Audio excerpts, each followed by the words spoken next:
everybody, I'm Sweet Meek. Welcome back to my channel. I know I'm looking a little busted. It's my day off. I'm doing some running around. First things first, if you have not subscribed to my channel, please do so. But today I decided to do something different. A lot of you guys really liked the wig video that I did. I got a lot of questions on my Instagram account about where I got the wig from, what type of hair it was. So today I decided to bring y'all along with me to the beauty supply store. So this is like a little vlog, something different, you know what I mean? I want y'all to grow with me. I want y'all to get to know me. I'm just starting out, so you know, I'm just trying to find my little glitch here on YouTube. So I hope you guys like this video. Let's get to it.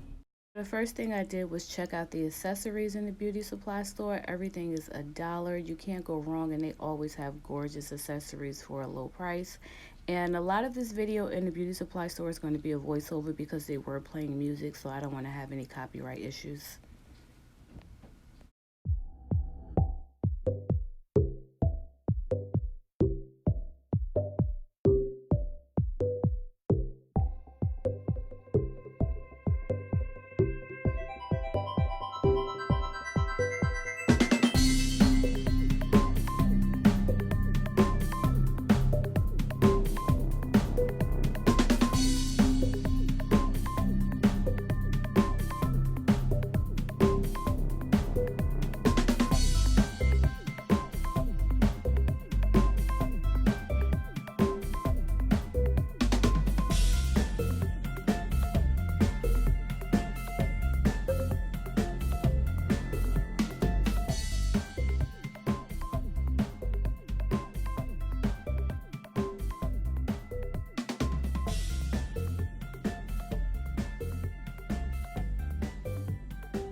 So I decided on a half wig. I really love the curl pattern on this one. It feels so natural.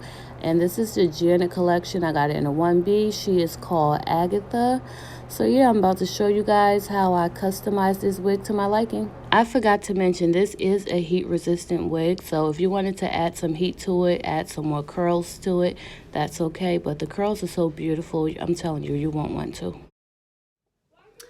Okay, so it's hours later. And this is the wig I picked up. This is a half wig, but I think I can make it work into a full wig. Maybe, I don't know, we'll see. But it's from the Janet collection. It's a 1B. And I believe this one is called Agatha. It's not on here, but I think, yeah, Agatha wig. But this is her. And I didn't forget the wig cap this time. So my kids out there, they making noise. So you know what? I'm so stupid. But yeah, I left leave out because I do want to try and do this as a leave out. And I got my wine curlers here to try to blend it in. So I'm going to put this wig on and maybe I'll do a talk through, but y'all see what I do here.